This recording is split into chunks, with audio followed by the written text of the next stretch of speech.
Hello YouTube friends, Ben Ochart here. Thank you so much for tuning in. Today is the final installment of the Everything series, and in this episode we're going to take a look at what's inside the SunSun 302B, one of the two SunSuns that I run on this tank, my 60-gallon grow-out tank.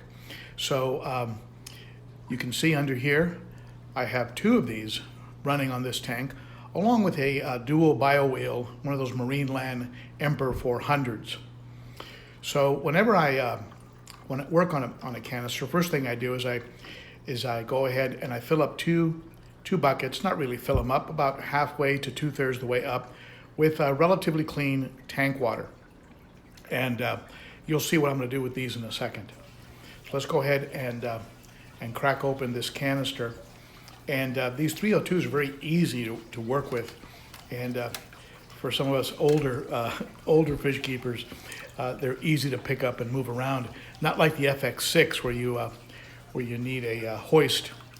And remember, in a SunSun, the water travels to the bottom and then is sucked up through the media. So the first tray that gets hit is the bottom tray. But at the very top, I have biological media, and I have some BioHome Ultimate. It's been in these canisters for several years now. It's still solid and doing a great job.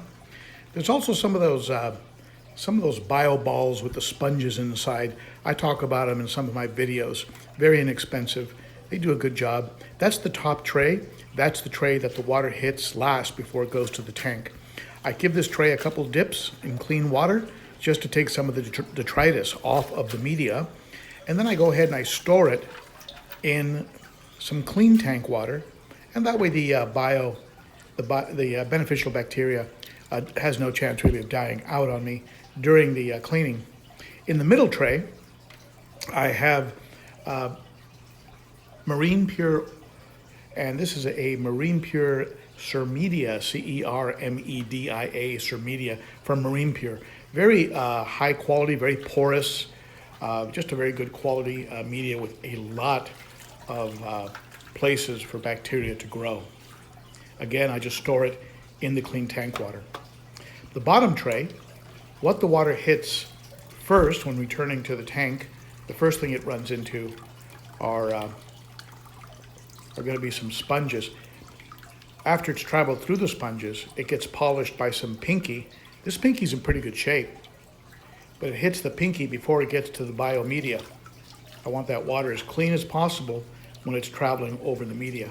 You can see I cut little pieces there just to make a nice tight fit, so the water has to go through some sponges before it gets to the media. And the sponges are stacked from coarse, medium, and fine. Coarse, medium, and fine. A tip I picked up from the Pond Guru, and if you go to the Pond Guru channel on YouTube, he has a lot of pimp my filter type videos that are actually very, very informative. These sponges are also rinsed in the tank water, given a few dips, a few squeezes, and because they can also be a home to some biological bacteria as well. The truth is, probably if you rinse them in just tap water, you'd probably be okay too, but since I have the buckets set out, why not? So, so the media has been removed and stored in some pretty clean tank water. And the next step would, well, at the very bottom here of this canister, I do have some rings. And these rings are just sitting on the very bottom of the canister, again, on the advice of Richard, the Pond Guru. And this just sort of breaks up the water and catches the extra big pieces. And you can see inside of this canister, it is not that bad. That's pretty clean. And that's partly because I have those pre-filters. I have pre-filters on there. But you can see there was some detritus, there was some waste. You can see it here in the bucket. And so that's really how I have those set up. They do have a coarse pre-filter sponge, and so that really catches a lot of it. And those coarse pre-filter sponges are rinsed out So everything, all of my sponge and of course the pinky floss, all of that is just cut by me, and I use the top cover of the trays as a pattern or template to cut the pinky floss. And anything that I put into a filter that's brand new always gets a rinse. So I'll give this thing a rinse and